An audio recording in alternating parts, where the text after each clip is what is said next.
Hello everyone! Welcome to Popcorn Channel. Actually, wala pa akong name. NANI?! Pero hindi naman na siguro importante yon. Basta welcome to Popcorn Channel.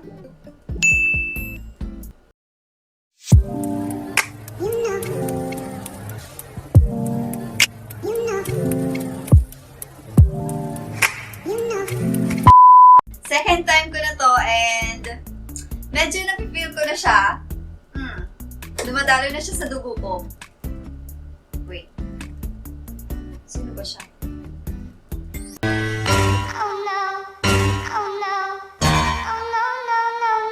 Balik na nga tayo. So yun, huwag na tayo magpaligoy-ligoy kasi mahaba na rin naman ang intro ko sa video na to. Eto, nasa taas. Click din lang kung gusto niyo panoorin, pero make sure lang na babalik kayo sa akin, okay? Hindi kasi ako sanay nang iniiwan.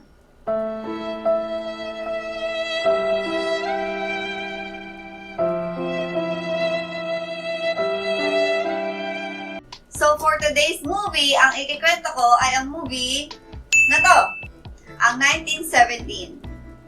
I'm sure marami na nakapanood nito at sure din akong maraming hindi pa nakapanood nito.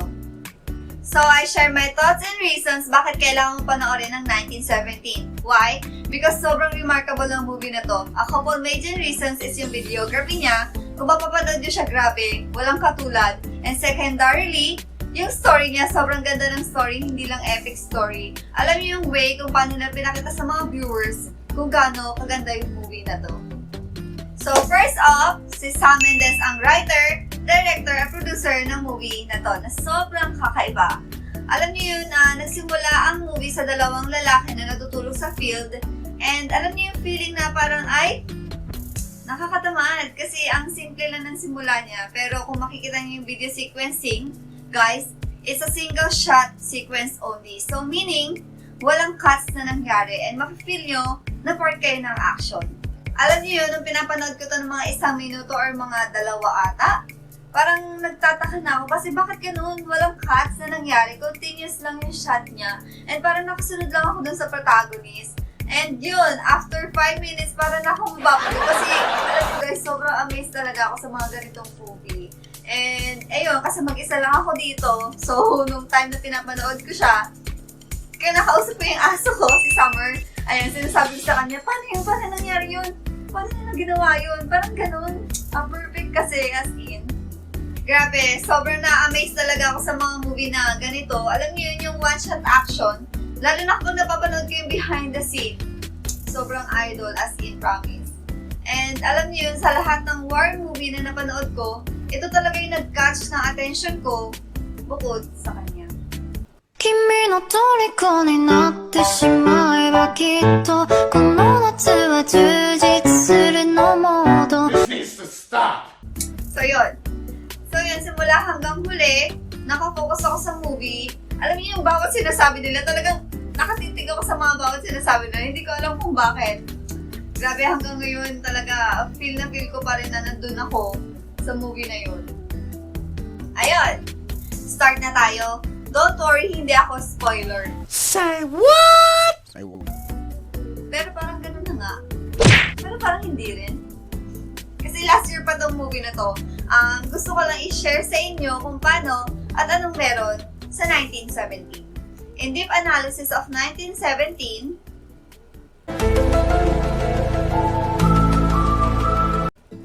wait, kailan pa ako naging ano? Balik na nga tayo.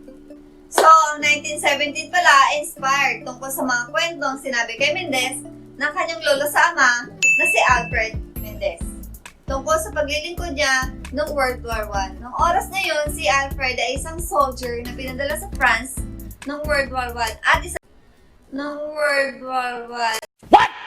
at isa din siyang signalman. Kaya yung dalawang protagonist sa movie ay fiction lang.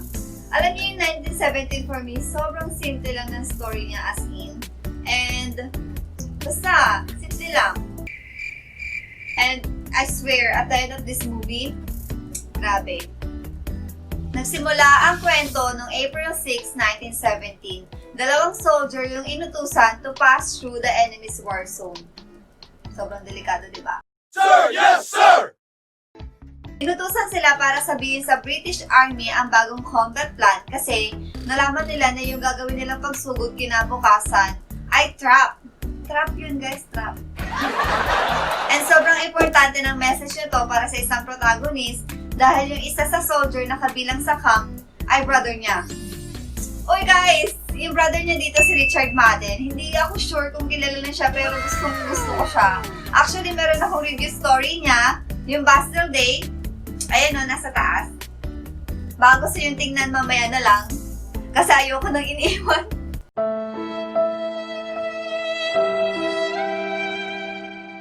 So yun, wala, sumingit ko lang. Balik na nga tayo. Ay? Wala na pala tayong babalikan. Kasi yun na yung story niya. Yun lang yun. So yun, tapos na tayo Bye. 2,000 years later. Joke lang. Siyempre, hindi ko kayo iiwan, no? Tsaka, marami pa akong ikikwento, marami pa akong sasabihin tungkol sa movie na to, tungkol sa 1917. And sana, andyan pa rin kayo. Kasi aalis muna ako. Kasi, baka di na kayo makapag-focus. So yun guys. Don't worry, babalikan ko kayo Hindi ako katulad ng ex mo. Okay? Okay? So yun, see you later. Bye! Yes, sobrang simple lang ng plot ng movie. So the director adopts a one-shot shooting method para naman ma-feel ng viewers na part din sila ng action. And yun naman talaga yung na-feel ko nung pinanood ko siya. 119 minutes yung total time ng movie and the whole story, from the start at the end, nakasunod lang yung camera dun sa protagonist. Alam niyo, sobrang amazing, lalo na yung pagsunod ng camera sa kanila. Yung timing, yung paano ginawa yun, paano na-calculate na ito yung scene na makukuha ng camera. Alam niyo yung sobrang perfect, ang flawless, basta grabe, sobrang worth it.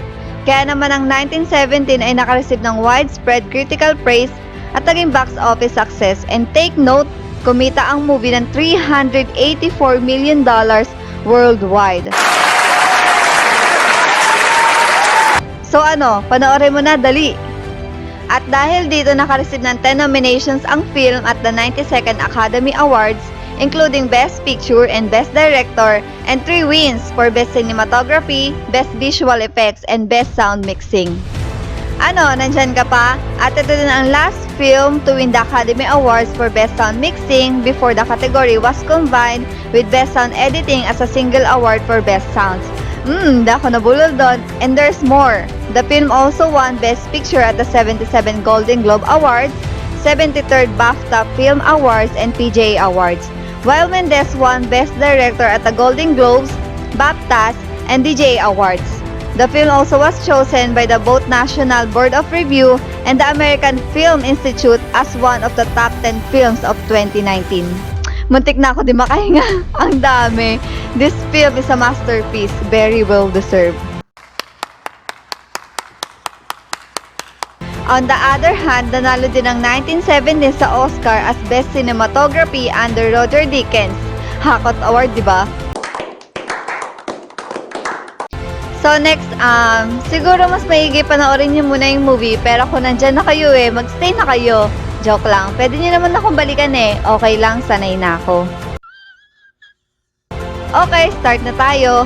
Noong April 6, 1917, napagtanto ng aerial reconnaissance sa ang German Army ay tumalikod sa sektor ng Western Front sa France. Nalaman nilang itong hindi retreat kundi isa itong trap. Sa British trenches kung saan pinutol ang linya ng telepono, 2 British Lance Corporals, William Schofield, a veteran of the Somme, and Tom Blake ay inutusan ni General Aaron Moore para ihatid ang message kay Colonel Mackenzie ng 2nd Battalion ng Devons para pigilan ang pag-atake kinabukasan na pwede ikamatay ng 1,600 men, kasama na doon ang kapatid ni Blake na si Lieutenant Joseph. Si Schofield at Blake ay tumawid sa No Man's Land para makapunta sa abandoned German trenches. Sa isang underground barracks, nakita nila yung tripwire na iniwan ng mga Germans, kaso sumabog yun dahil sa daga. Makulit eh.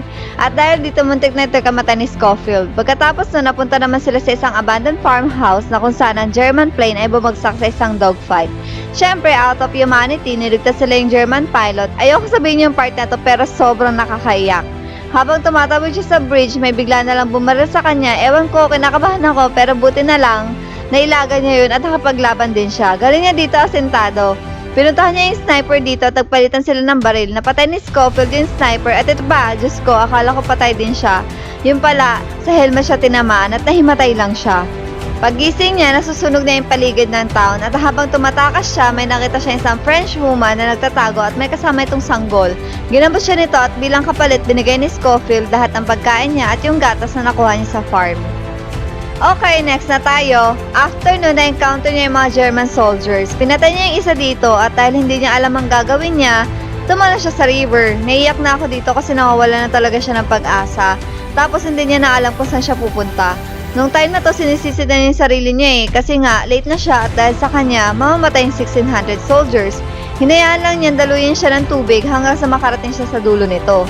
Habang naglalakad siya sa forest, hindi niya alam na ang D Company of the 2nd Devons pala ang nakita niya doon. Grabe, kung mapapanood nyo to, sobrang lam niya na dito. At yun, nalaman niyang hindi pa pala uli ang lahat.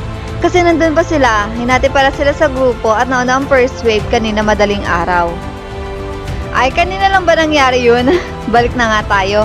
Hindi niya alam kung saan siya pupunta. Hinahabol niya yung oras. Diyos ko, nasan ba kasi si Colonel Mackenzie? At yun na, yung part na to, di ko na isasama. Panoorin nyo na lang. Ayoko ikwento lahat eh, para may thrill pa din. Go na! Sobrang ganda ng part na to, yung hinahanap niya sa Mackenzie at yung naiabot niya yung letter dito. At sa wakas, nakompleto niya yung task niya. Grabe, ang luwag sa pakiramdam. I'm back! So yun guys, diba? Sobrang simple lang ng story niya. Sobrang ikli lang ng story niya. Pero, alam niyo yun, kung mapapanood niyo siya na maigi, kung papanoorin niyo siya na nakapokus talaga kayo, sobrang lalim ng meaning. Diba? Alam niyo yan, sa mga nakapanood na. So, yun guys, and kasi hindi ko alam, parang feel na feel ko kasi na nandun ako kahit actually 3 times ko na siya napanood. Hindi ko alam kung bakit, pero gusto ko pa siyang panoorin ulit kahit buong-buo na yung story sa utak ko. Kasi feel na feel ko na nandun din ako, na nakasunod lang ako sa kanya, na andun lang ako sa likod niya, pero hindi lang niya ako nakikita, hindi niya lang ako nakikita. At hindi rin niya ako makikita. Dito na ako magtatapos, and sana nabusog po kayo. Nabusog po nga ba kayo? Yes! And sana rin nagandahan kayo sa video ko, nagandahan kayo sa story ko, just comment down below. And kung hindi kayo nagandahan, mag-comment pa rin kayo. Okay lang, love ko pa rin kayo.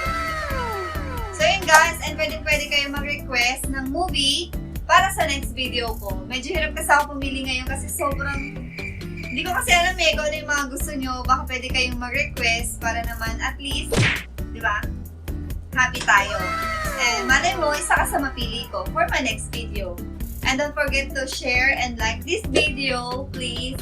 At alam niyo na po, kung hindi ka pa nakasubscribe, just click the red button down there. And don't forget to click the notification bell din para ma-update ka sa mga upcoming videos ko. Okay? See you in my next video. Bye! Sobrang iksi lang ng story niya and ang simple lang.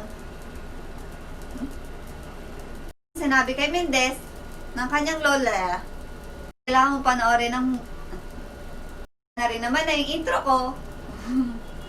Feel na feel ko kasi na nandun din ako nung time na nun.